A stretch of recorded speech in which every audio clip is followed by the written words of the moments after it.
Hey, good morning, good afternoon, good evening, wherever you are. Welcome back to another Red Pill Religion podcast. And tonight we're having a special event. We're going to be responding to a video by Holy Koolaid entitled What does it take to convert an atheist?" With us tonight we have HistoryNet, friend of the channel. Say hi, HistoryNet. Buongiorno. And we also have with us Mr. Brass. Say hi, Mr. Brass. Hello there, everyone. This is Mr. Brass, and we're going to be talking about Holy Koolaid tonight. Oh boy, why do I get the feeling that once you drink the Kool-Aid, you'll die? Oh, Jim Jones would be proud. And then we also have Neffel with us as well, friend of the channel. Hey, what's up?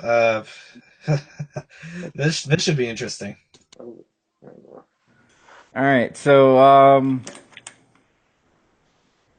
let's just get started and see what it takes to convert an atheist as a non-proselytizing Christian. This would be interesting.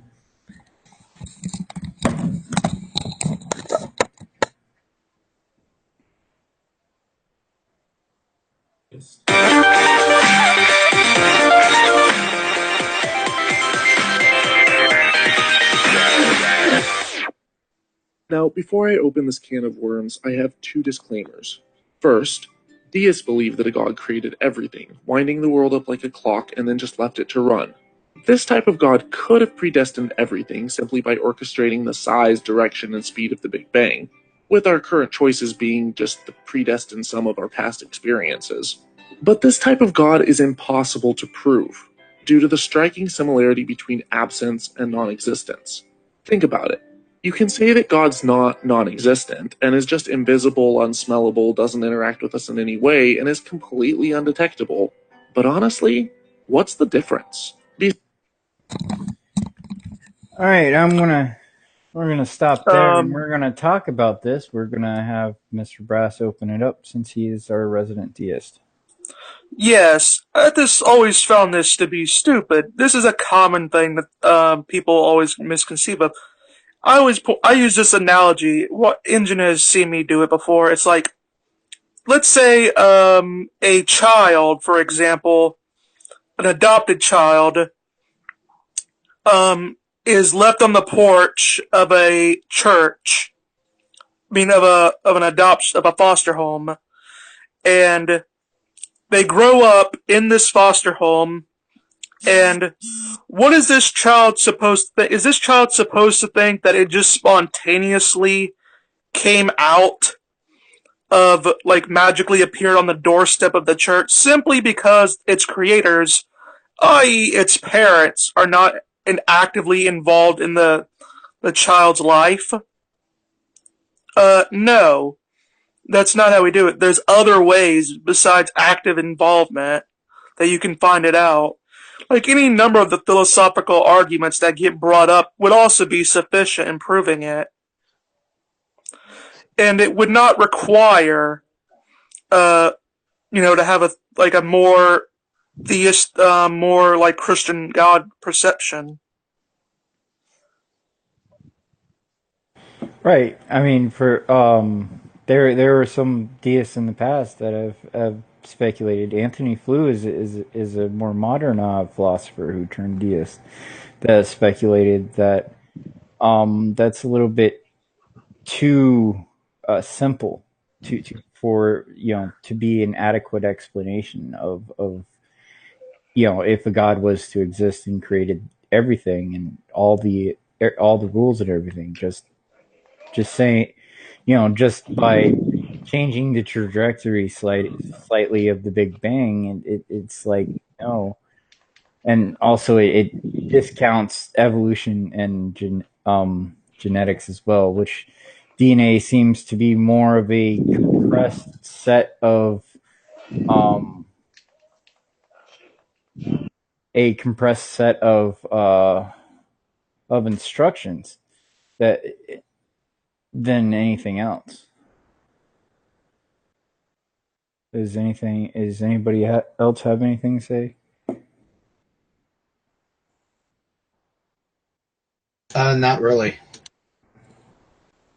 All right, then let's carry on.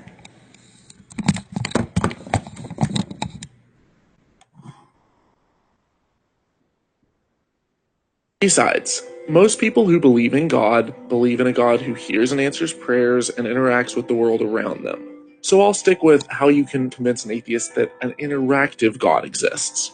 Second, there's a massive leap between proving the existence of any interactive deity and proving the existence of your interactive deity. For the purpose of this short video, I'll only attempt to deal with the former. Many theists claim that they have experienced a supernatural event that proves they're God, or they know someone who has. All right, before we continue on with that, because I kind of know what they're gonna say, but the whole the whole gobbledygook that he's going on before about proving any god could exist and proving your god is not same as proving your god exists, which is true, but it's I think it's kind of dishonest, to be honest with you, because For fun. you're right, Mr. Russ. I mean, there is a difference between lowercase g gods and the capital G God. Right, and even the polytheistic religions have an idea of a god that created their gods. Prime mover, yeah. That's capital G God. Right, and AKA the Force. The wave existence. I mean, so already in this video they set up a kind of Kafka trap, in my opinion. It's like we're not going to try to prove any god, but we're trying. I don't understand if they're going to try to prove under what circumstances they would accept any god exists as your god. I'm not really sure. Depends on the non-believer. Many would say that if Jesus appeared in front of them, they would just dismiss him as a hallucination.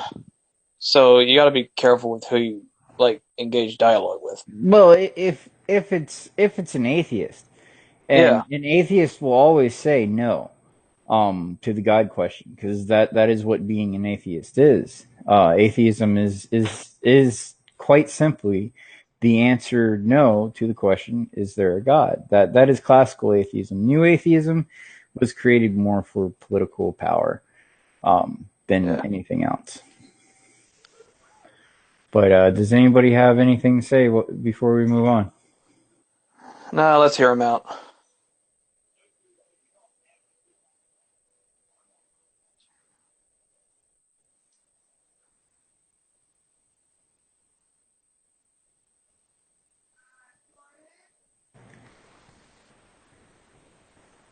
Has. But what piece of supernatural evidence would it take to convince an atheist that such an interactive God exists?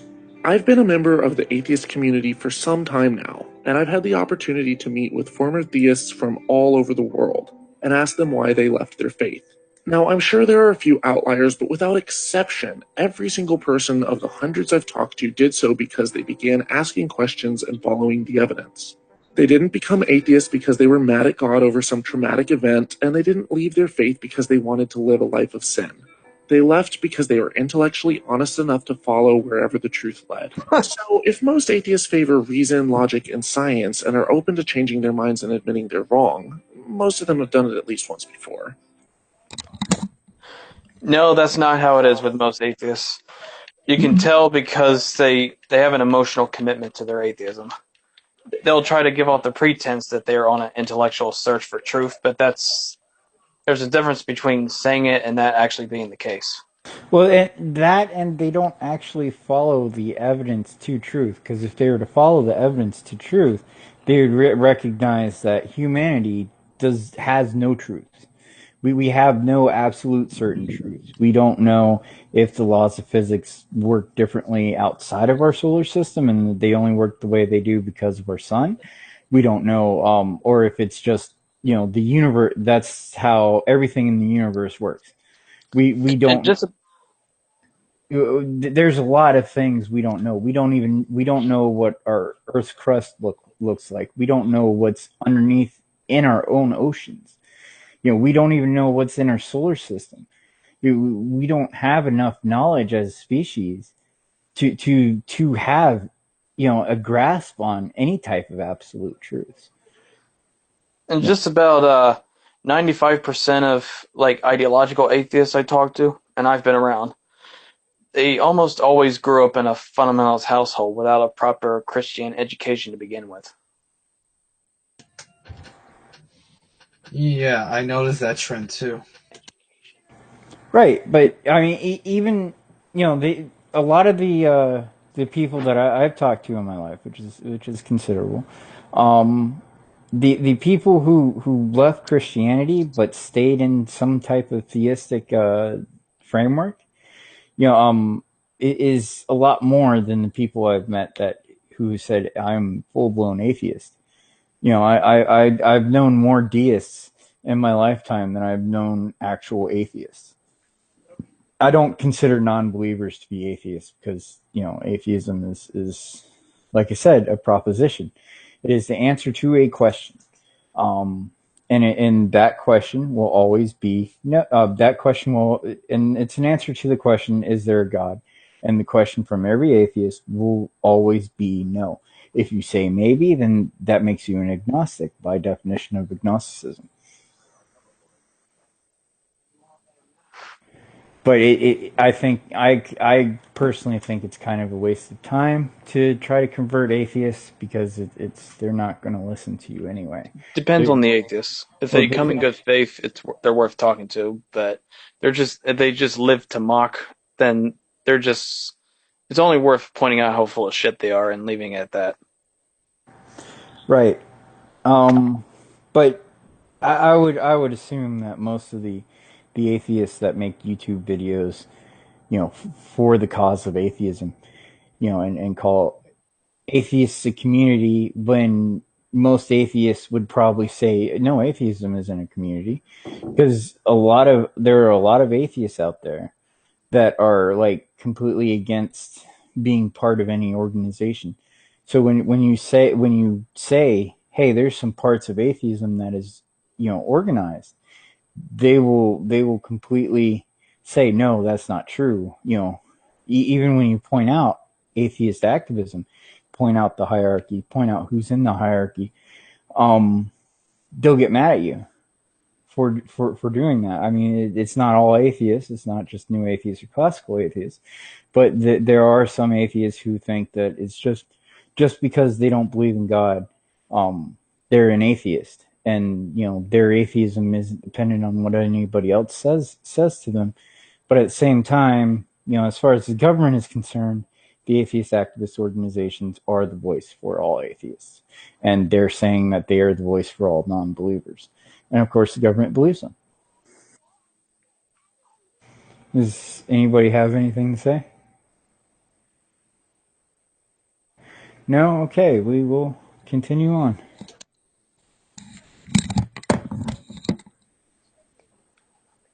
Then it's safe to assume that evidence and reason could bring them back to their faith, if that's where the evidence pointed. And here's where we hit a philosophical dilemma. How can we detect the supernatural world? If you can detect it naturally, it wouldn't be supernatural, right? After all, if God uses the physical world by, say, triggering a release of the naturally occurring hallucinogenic dimethyltryptamine, or DMT, in a person's brain, and she speaks to them in that hallucination, this supernatural experience is entirely indistinguishable from a natural one. If God is confined by the laws of nature, then is he God? And if he's not, and he alters them on occasion, then scientists would have to rewrite their equations to figure out why they're not constant and come up with a natural explanation. There has to be a way to test and prove a supernatural God's existence that's outside of naturally occurring events. You can't do that. You can't empirically tests an immaterial being by physical, tangible means. Well, it not only that either. You can't really. Well, they're saying something that is not necessarily a fallacy, but it contradicts their a lot of atheists, especially new atheists, when they talk about evolution, which evolution isn't something that can be observable very quickly. Um, it takes thousands and maybe millions of years. Science was only invented in the 20th century. Science before it was called science, because it was only called science because academia has taken it over, and now Natural philosophy. natural philosophy. That was what science used to be. Before it was mostly done in academia, and in today, if you do not have any type of degree, even if you do have a degree, um, and you do say chemistry in your home and not in a laboratory environment, you can go to prison for that. Even if you're not making illicit substances, you can still go to prison for doing science outside of a laboratory in multiple states.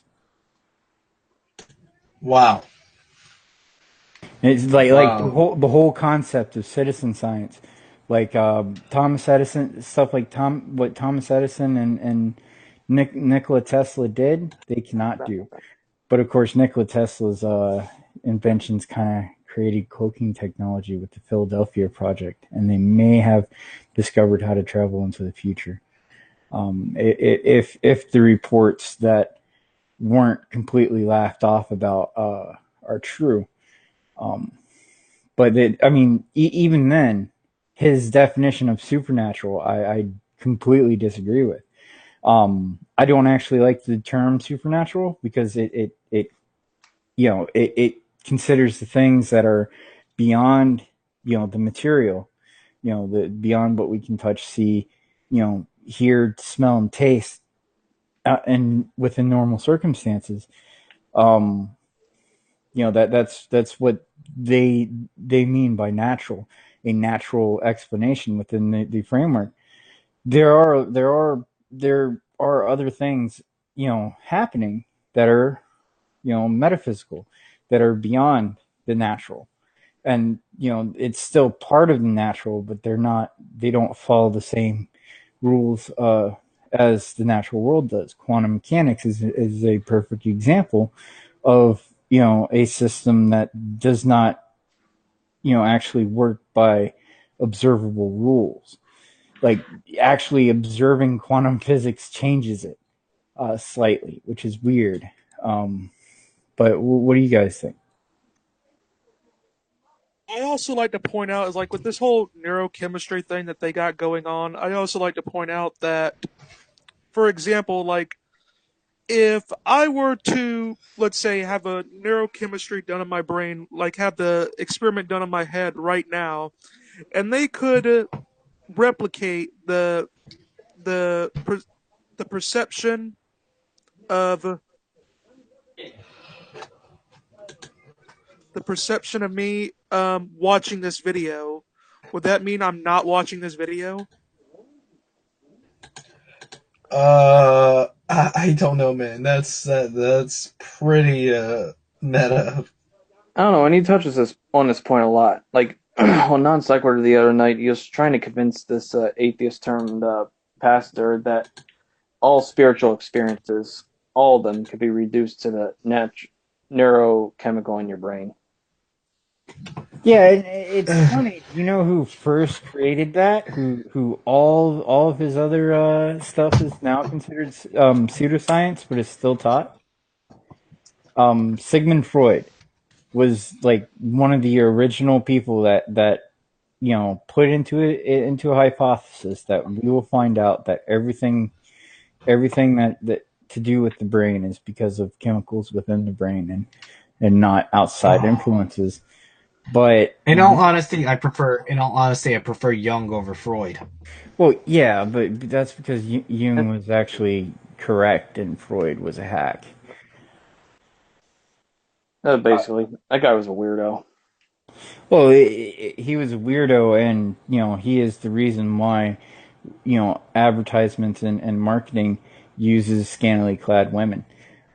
His theories are actually why advertising and marketing are the way it is today, and why consumers became this how consumers were created, which was basically to make people into sheep, to spend based on things based things created from the same idea that wartime propaganda was created.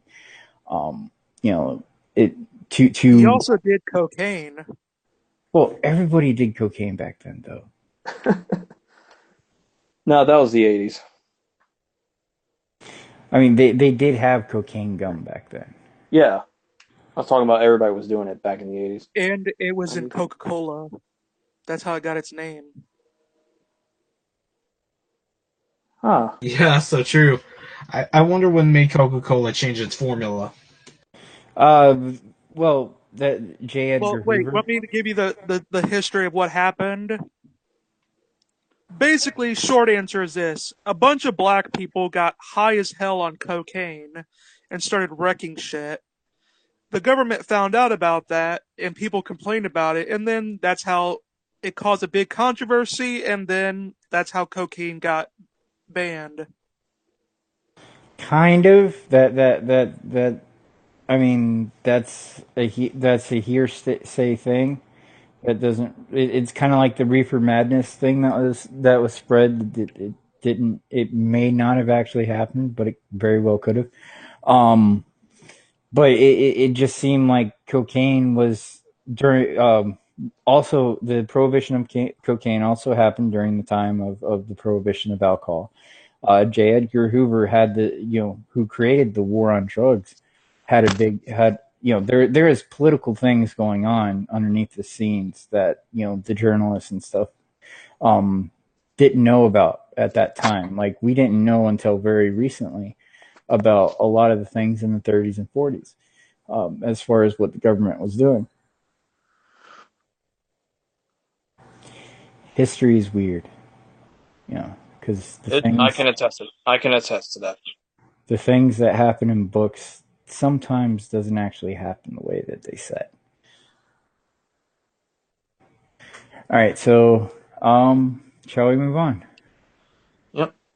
Yeah, totally. By just measuring the effects of the supernatural on the natural world without having to measure the supernatural itself. We know we can't rely on anecdotal evidence or eyewitness testimony because revelation is only revelation to the first person and hearsay to everyone thereafter, because stories change and are exaggerated and memories are altered every time they're recalled. We can't use the stunts of repeatedly debunked faith healers who rely on earpieces, the placebo effect, the naturally anesthetic effects of adrenaline, and easily replicable sleight of hand to fool their sheep. Improbable events aren't proof of God because they aren't supernatural. They just happen less often because they're improbable, not impossible. We can't use dreams, hallucinations, or visions because that all occurs in your head naturally and is scientifically explainable. So what does it take? I can't speak for every atheist, but there's one way to indirectly test the existence of supernatural forces in the natural world that would change my mind. Prayer studies. A double-blind, replicable test on the efficacy of prayer. That You has actually already been done. Um, and I think I can. While I'm looking for that, does anybody else has something to that? But there is a study out there that does fit this criteria. I mean, that's not prayer's not meant to be exploited. It's between the individual and God. God will answer whatever prayer it wants to, but it can be argued that God answers all prayers, but not the way people want them to, or how they want, like a wish fairy expecting your wish to be granted. Like I mean, varying yeah, I answers mean, yeah, I mean, when you think about it, it all occurs with coincidence. and varying answers can be yes, no, or the answer everybody hates. Wait. But the most sophisticated He answer you'll gets get into out of that. that, the most sophisticated answer you'll get out of that is well, the same effect had happened if I pray to a milk jug. I actually think that's a good argument, or any type of argument at all. All right, I'm sorry. The studies that I'm talking about is studies on intercessory prayer, which is like prayer, you praying for somebody to heal them. It was shown in these studies that the people who were told they were being prayed for, they got better a lot quicker than the people who weren't told they were being prayed for.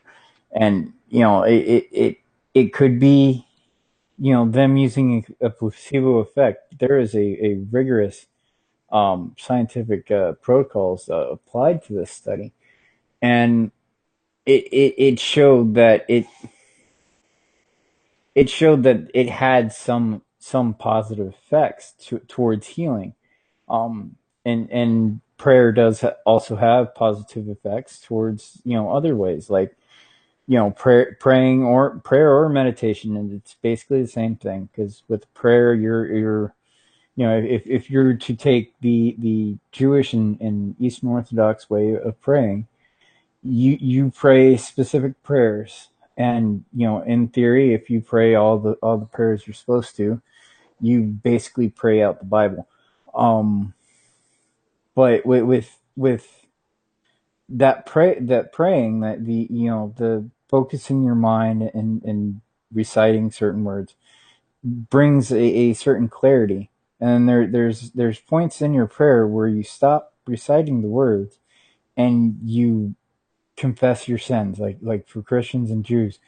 You confess your sins during prayer, like morning prayer for Jews. That is, every day. That is the time to confess your sins, and you confess them to God. Um, not out loud, but you confess them to God during the entire prayer service. That's the point of it. And well, Christian Eastern Orthodox doesn't really have a morning prayer service, unfortunately. Um, things like reciting the Psalter and stuff like that seems to make people less stressed out. It helps to reduce some people's stress doing these standardized prayers, which has been part of the traditions of both Judaism and Christianity. But even then, prayer's not asking what you want and having it answered for you right away. It's about communicating with God and trying to gain the wisdom to get a better understanding into its will. That's part of it. Yes, there's multiple different ways that we use prayer too. We use prayer for that. We use prayer to confess the wrongdoings to the only being that we know for a fact will judge us fairly. Um, you know it, when you pray for something tangible, I think God just laughs at you and said, "I'm not going to do that." No, I'm like, let's make your life worse now because you asked for something so selfish. I mean, Um, yeah, I mean, even Scripture says numerous times that you do not put God to the test. right, because if you put God to the test, it won't answer you. It won't talk to you. It won't do anything. Um, it won't actually say any. It's when we're talking about prayer. We're talking. When we're talking about the brain, we're talking about something very complex. Something simple like this is all happening in brain chemistry doesn't really cut it. Does not cut it scientifically. Neurobiology is like, wait, that's not exactly all there is to that, because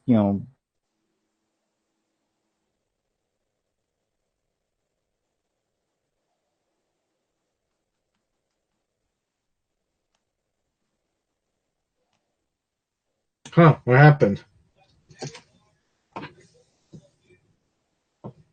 Yeah, Hello? Anyone there? Anyone alive? I'm still here. Baptiste. John the Baptiste? You still Baptiste. there? Baptiste? Hey, let's talk shit about him while he's gone. Oh man, I haven't been around long enough to talk shit about him. I mean, he's a piece of shit once you get to know him. Yeah, He's okay. Like it's embarrassing enough that I have to share a time zone with him. Oh no, you're just going for the below the belt. Oh, just like your girlfriend. Don't worry, she loves it. All right, I'm sorry. I froze up there for a second. Robert Freed says John Baptiste died and went to heaven. Yeah, that does happen sometimes. Shut up, Elijah. But there's at least 10 studies of the effects of prayer have been carried out in the last 6 years. That's according to a 2006 New York Times article. It was intended to overcome flaws in the earlier investigation. The report was scheduled to appear in the American Heart Journal next week. The journals released it online yesterday. The study's author, led by Dr. Herbert Benson, a cardiologist and director of Mind-Body Medical Institute near Boston, said that the findings were not the last word on the effects of so-called intercessory prayer, but the results, they said, raised questions about how and whether patients should be told that prayers were being offered to them. Because they were, the study that I was talking about, I already gave a summary of, it was a study that showed that people who were told they're being prayed for, and people who prayed with others while they were in the hospital got better quicker. That's basically the story he's talking about.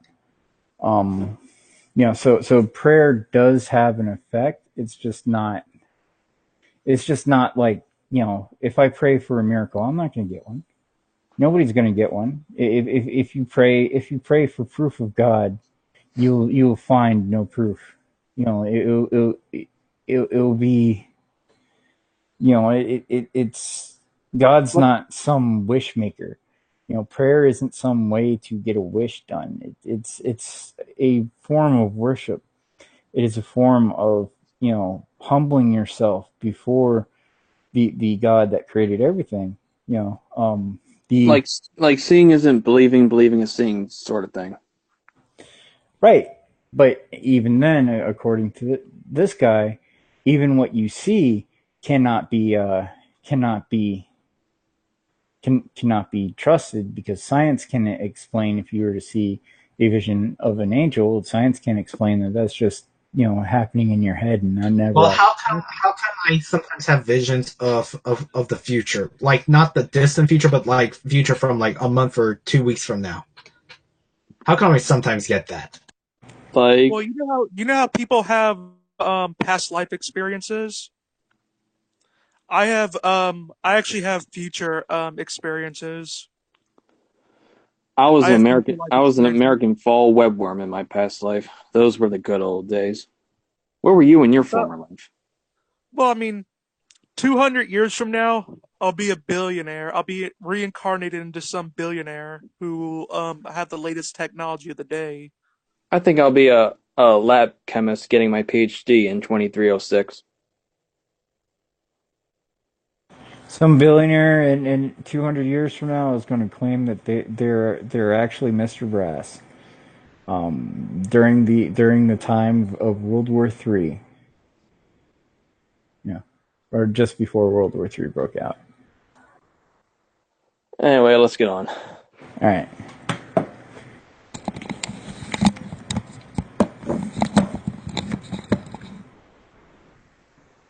If a supernatural deity existed who answers prayers, there would be a strong correlation between people being prayed for and otherwise unexplainable healings, and the results would be well outside the margin of error. It would only work when the right gods were prayed to. You could expect amputees to regularly regrow limbs, the blind to see, and people to come back from the dead. Instead, in a study of over 1,800 coronary bypass surgery patients at 6 academic medical centers, most of which were religious, people who unknowingly received prayer fared absolutely no differently than those who received none at all. And people who received prayer and knew they were being prayed for felt stressed by that knowledge and actually had more complications, probably due to the psychological pressure to recover faster and not let their God down. Now, I know critics are going to say that you can't test.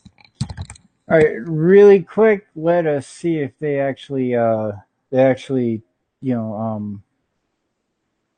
put into the description. Citation, prayer study. What year is this done? It's another one they repeat a lot.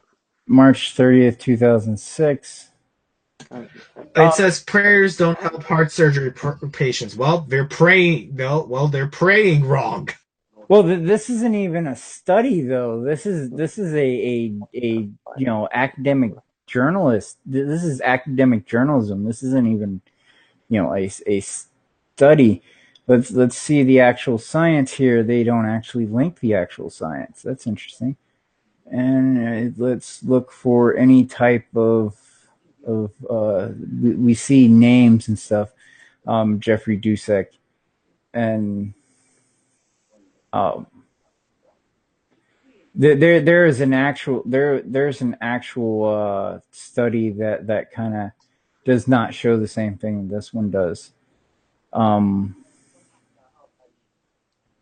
But it's okay. So he's okay. I get what he claims is facts and science there, because scientific journalists have told him this science. He's not actually showing the science behind that. I wonder why. Does anybody else have anything to say? No, I mean, they repeat this a lot, and don't you think God knows when it's being tested? But I think he says something that we've already covered. But let's just hear him say it anyway. All right.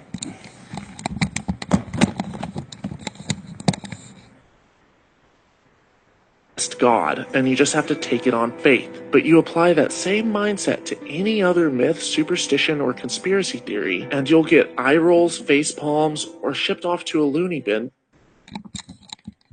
I would like to note that none of those things were superstition. Superstition is something completely different than what atheists like to say. Thank you. And all those things, pretty much for the most part, are about beings that supposedly exist in the natural realm. Right. They're not actually naturally occurring beings, or beings of this plane of existence. It depends on what framework you're working on what is reality and what is not. Because reality isn't what is testable and what is real. It is what is perceived by everybody to be real. That is what reality is. That is the definition of reality. So if everybody suddenly decided to perceive the supernatural wasn't real and religion wasn't real, reality would be what everybody claims is real, what everybody accepts is real. That's basically how that works. Reality is very much a subjective thing. Yeah, so true. Well, I like the whole concept of reality is subjectivism, because it's everybody has to actually accept it as because in the past it was seen, the supernatural was seen as real thing, because everybody that's what everybody perceived. People perceived actual supernatural events. And his rhetoric presupposes that God is remotely comparable to lowercase g gods. Like, they were just pathetic material beings who would still be reliant on God itself. Right. All right. Let's continue on and see what other lies he has to say.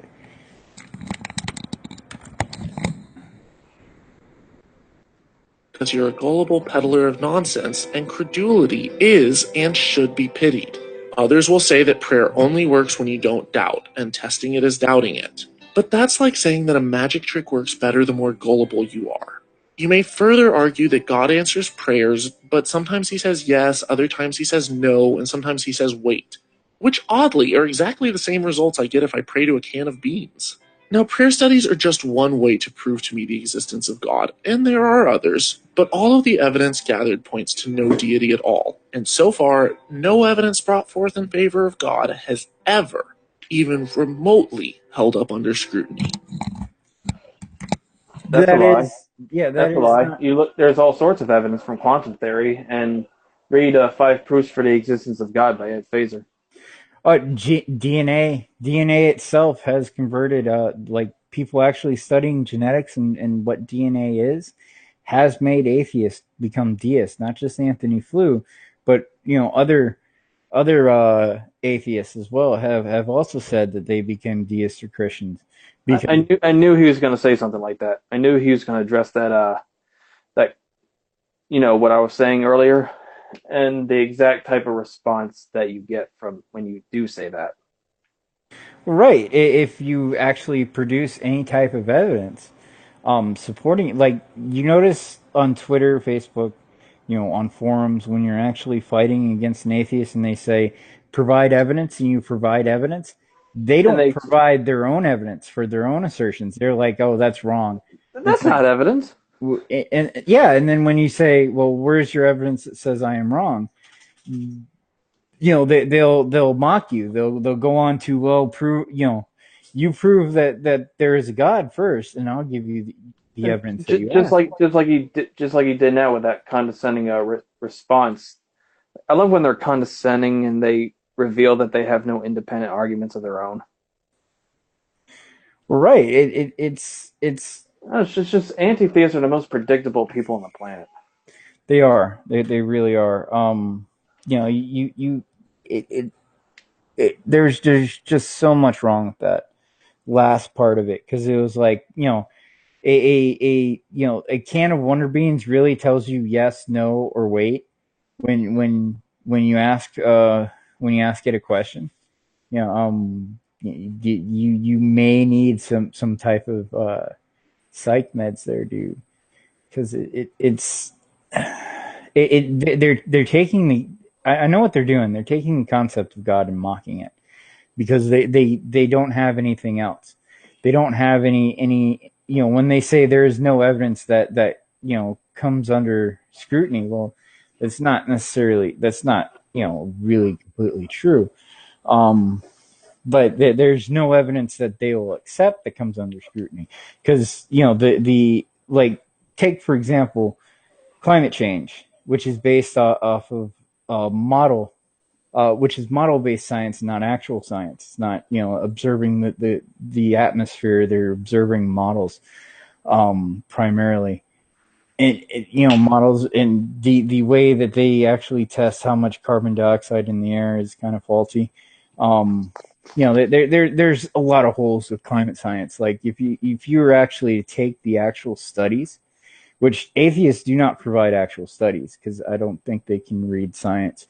But when you take an actual study, go through the data, go through what that study says, the data says, there's inconsistencies that could be explained, because of the Earth's, because of the sun's influence on the Earth's temperature, for and the periods of time when the sun stops being active. Suddenly we start to cool down when there's no sunspots, or solar flares. It's the last big one that was called the Mondar minimum, and that was an ice age during the during the Middle Ages. But it's just, there's just so much wrong with saying that there's no evidence that for God that stands under scrutiny. It's not that it stands under scrutiny. It doesn't stand underneath atheist scrutiny.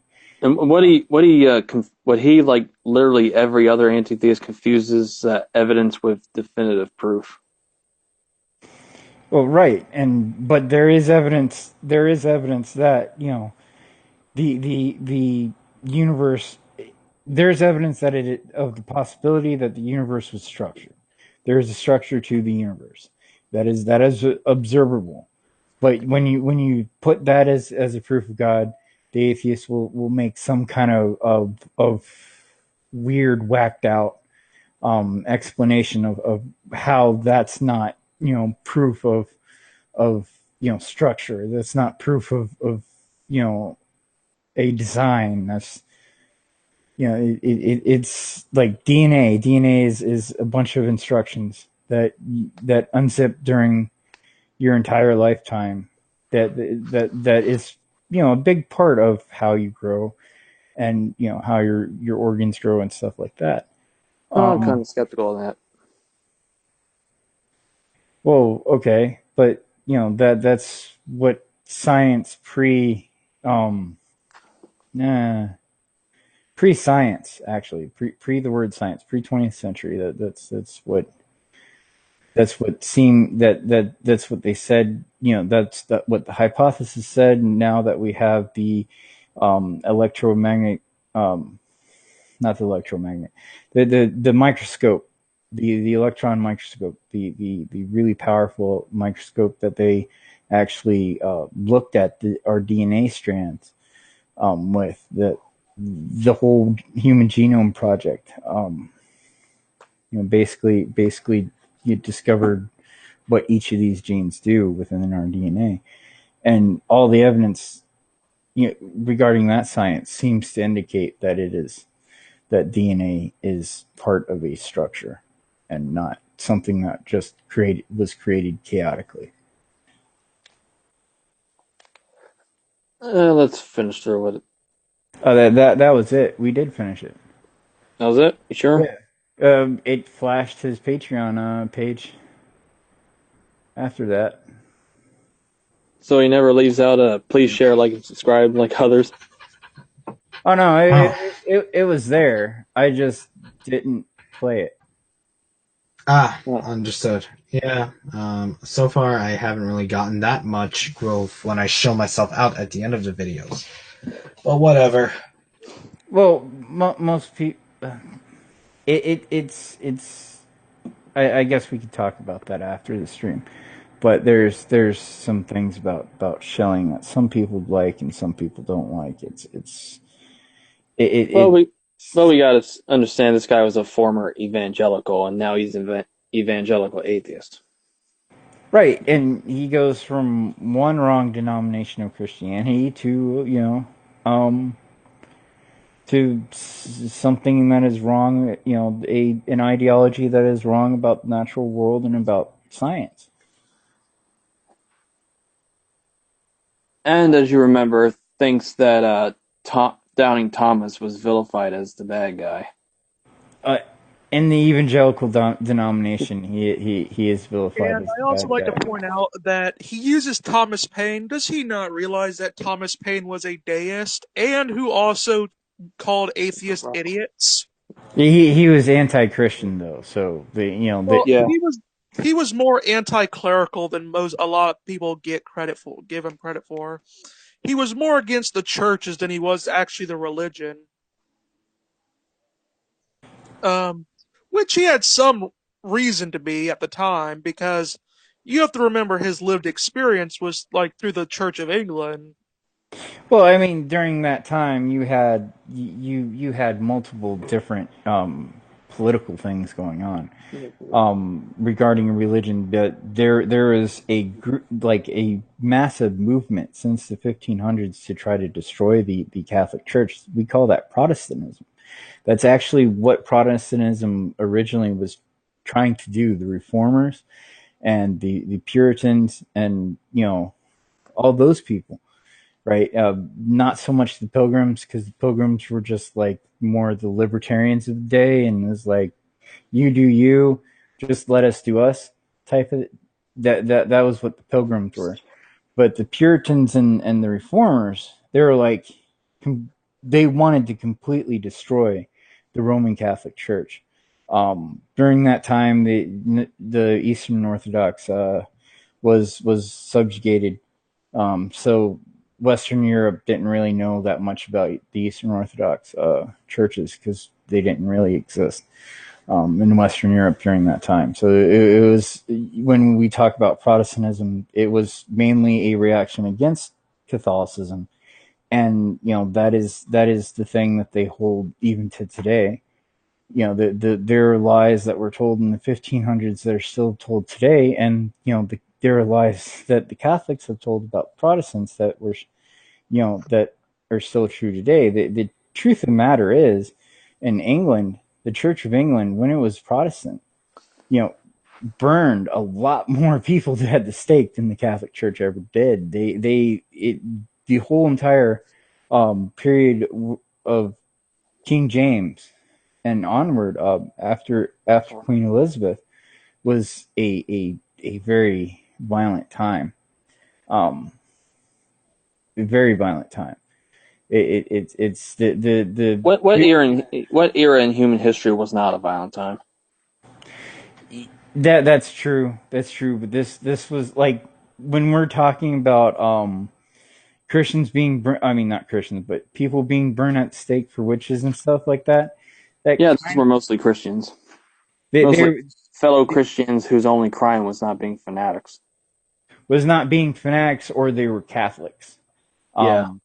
Or both. Or both, yeah. And that was where, like, John Locke, was it John Locke, guy who created liberalism, in his treatise of tolerance, or whatever, his writings of tolerance, which he wrote in Latin. He wrote the treatise on his treatise on tolerances in Latin, where he said that atheists should not have a place in a liberal society, because the atheist wants to do nothing but destroy. He also said and we see that happen with modern culture. Oh yeah, we so true that, and yet Sargon praises Locke. But and then again, John Locke also said the same thing about zealots. Those of you who convert by the sword have no place in a liberal society either.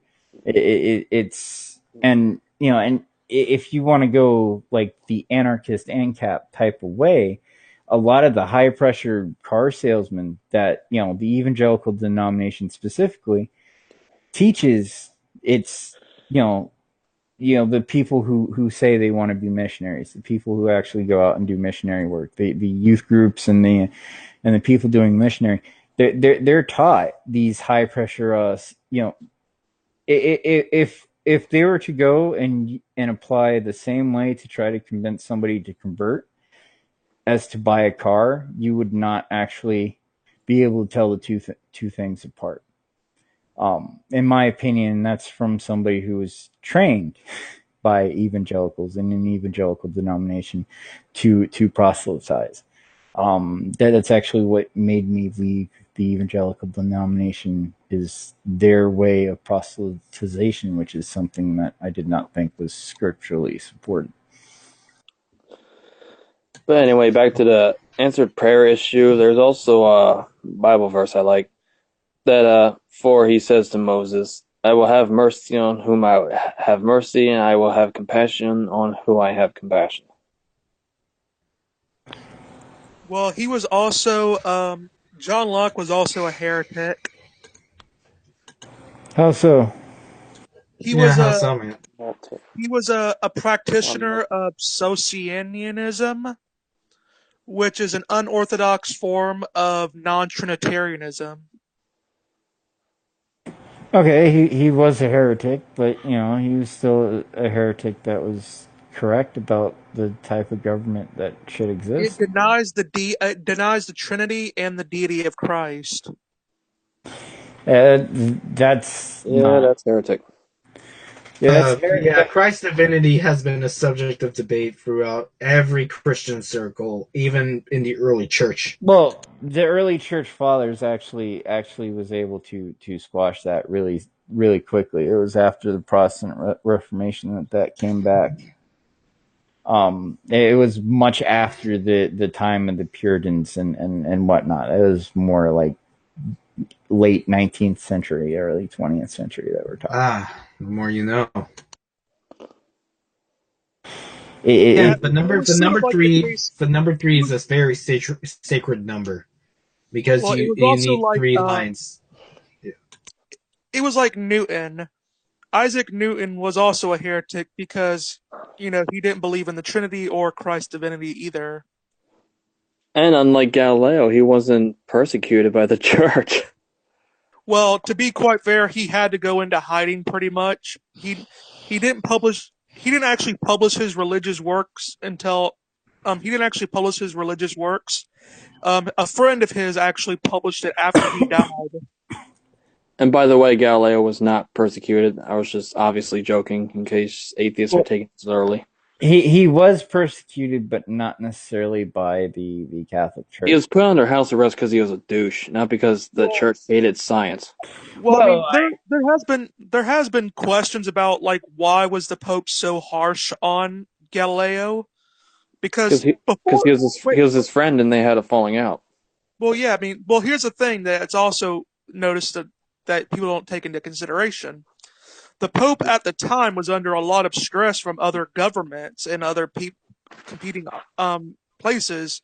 To have such a prominent man of the day like Galileo just treat him like an idiot would undermine the Pope's authority. So it was, for one, it was betrayal because he thought Galileo was his friend, and two, he also could have politically damaged him during a time when he really didn't need the political damage.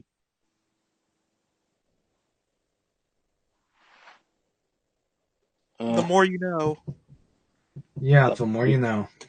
The more you know.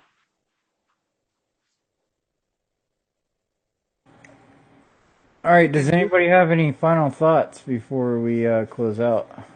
Well, yeah, I'll have one little. Well, actually, no. I'll wait until after Engine and Neffel get theirs out of the way. Until get what out of the way? Final thoughts. All I have to say is how a person chooses to believe is entirely up to them, but they gotta live with it and basically not be a dick to other people. It's like it's not my job to tell people what they believe or what they cannot believe because consciously speaking, what they believe doesn't matter. It's just what the subconscious believes that's more important. Because the subconscious ultimately decides what you ultimately decides what goes well, what will shape you and possibly shape the reality around you. I'm personally And that's more of probably a taken from a young kid.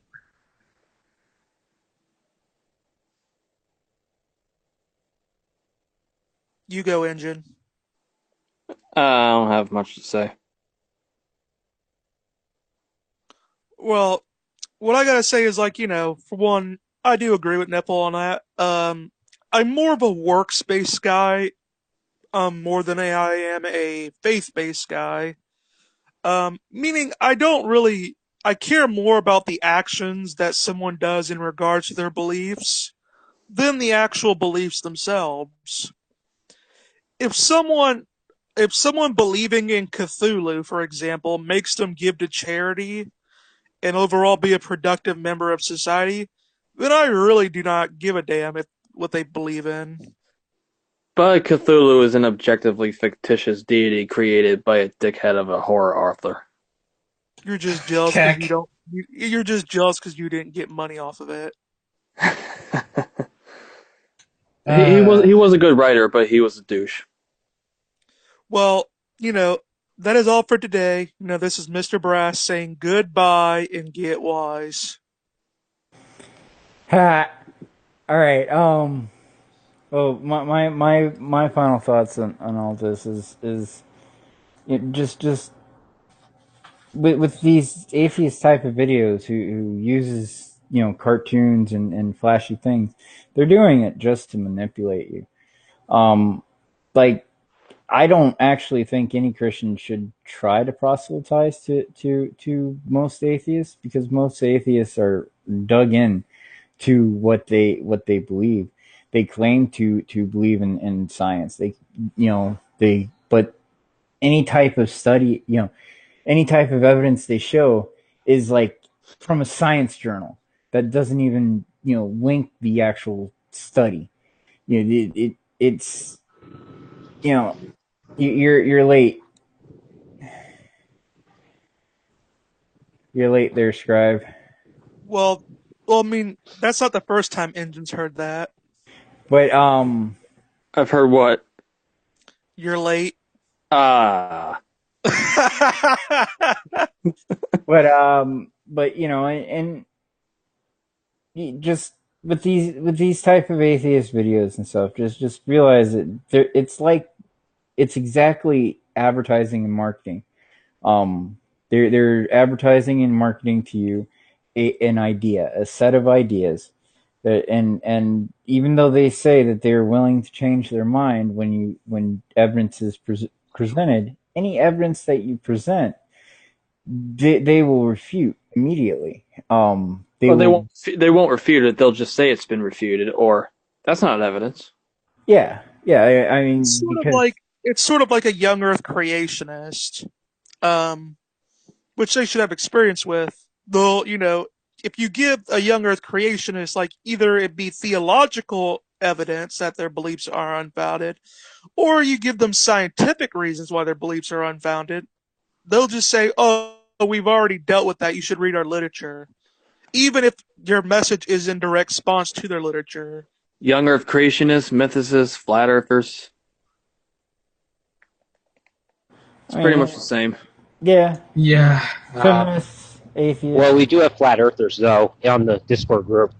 Yeah, it's so true. And yet I'm still not convinced. I mean, they do have some interesting theories, but I say, I think I've said this before, Shin, but the chances of a hollow Earth are greater than the chances of a flat Earth.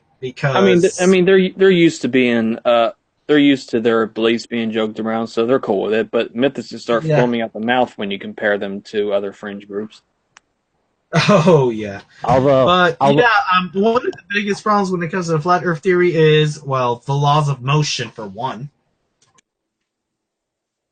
Well, it's there's that, but you know, you can also say that the atmosphere is a dome on both the top and the bottom of the flat Earth, because the flat Earth wouldn't be a, you know, very thin. It would be a thick, double Here's what's sided funny is like a thing. typical thing that they'll do is that they'll say that, for example, gravity doesn't exist because, of course, they have to say that. They're contractually obligated to say that. Just jump off a building and try to say that. Well, technically, wait. Here's what they will use in place of that. They'll say density, but they don't realize is that density only makes sense under gravity because density involves weight, and something does not have weight unless there is gravity acting on it. Well, even when certain, like, a particle actually has zero mass to it, so even when gravity is affecting it, you know, there's still no mass. There's no mass. I don't know. You guys should definitely talk with the flat Earth guy in our Discord because he definitely he brings up some interesting arguments though. Well, yeah, the whole flat Earth argument is, you know, very much interesting to more interesting to discuss than, you know, the whole atheist argument. But that's because I've been listening to the atheist argument for 20 years and it hasn't changed. Flat. I mean, yeah, I mean, the whole After theism versus listening to it, atheism debate kind of died out. Well, after listening also, to atheist arguments for over a decade or more, flat Earth is still more reasonable than atheism. well, also you gotta realize that. See, the thing is, most religions and mythologies have the Earth being some sort of flat landscape, though. So it's kind of weird how almost every belief system portrays the Earth as being a flat, like a Well, flat thing. Because it seemed to be a given back then, but I mean, look, whenever someone brings that up, I also like to point this out too as well. Almost every religion also has mermaids involved somewhat in it. But you are aware that there are also evidence people have seen mermaids too. Same thing with Bigfoot. and dragons. Well, there's also, when I do LSD, I also have very much evidence that there's a red dragon in my bedroom. I mean, I feel like people should be more open-minded about the possibilities of unexplained things happening. Well, oh shit! Everybody just disappeared. Right in the middle of saying stuff.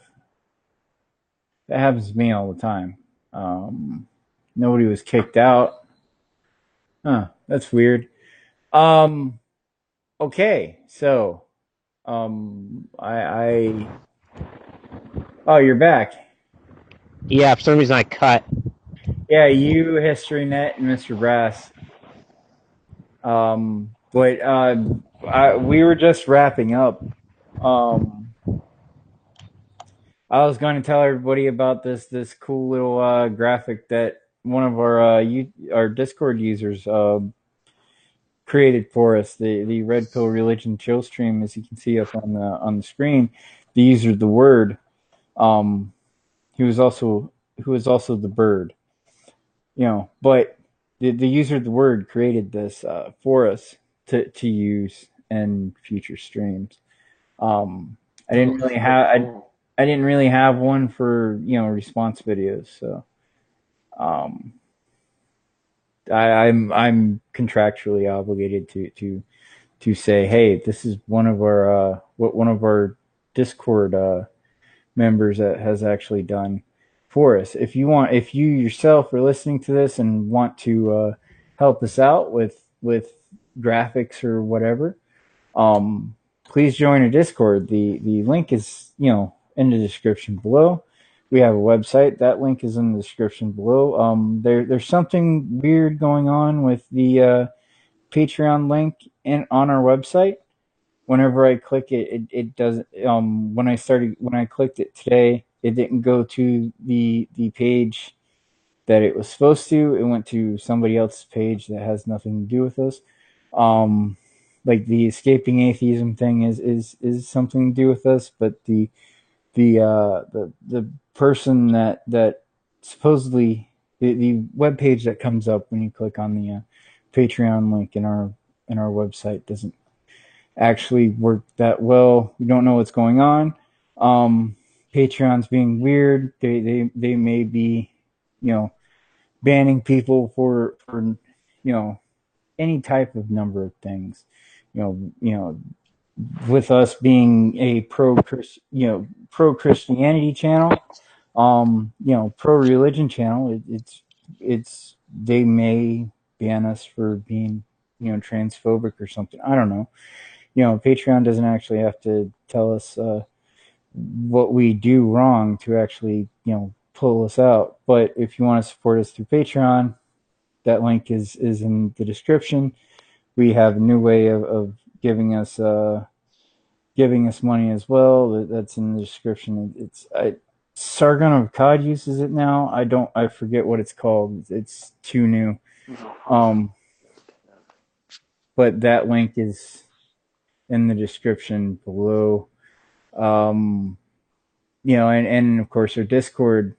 Please come and join us in our Discord and argue. Bullshit, whatever. It's a pretty fun time. And I would say give us a like and subscribe and hit the bell notification. But according to YouTube, December 13th through 14th, YouTube channels are going to lose subscribers due to cutting of spam. If you find yourself unsubscribed to us during that period of time, please just bookmark the main page or make sure you visit it every once in a while. But just so everybody's aware, if you don't have a YouTube channel and stuff, Google has told has given an announcement that on 13th, 14th, we may be losing some subscribers. So if you were already subscribed to us and you hit that bell, I don't think that bell actually does anything, but just you may be unsubscribed from us, between the dates of December 13th and 14th. Be sure to monitor that if you actually even care. And God bless and have a good night, everybody. Gesundheit.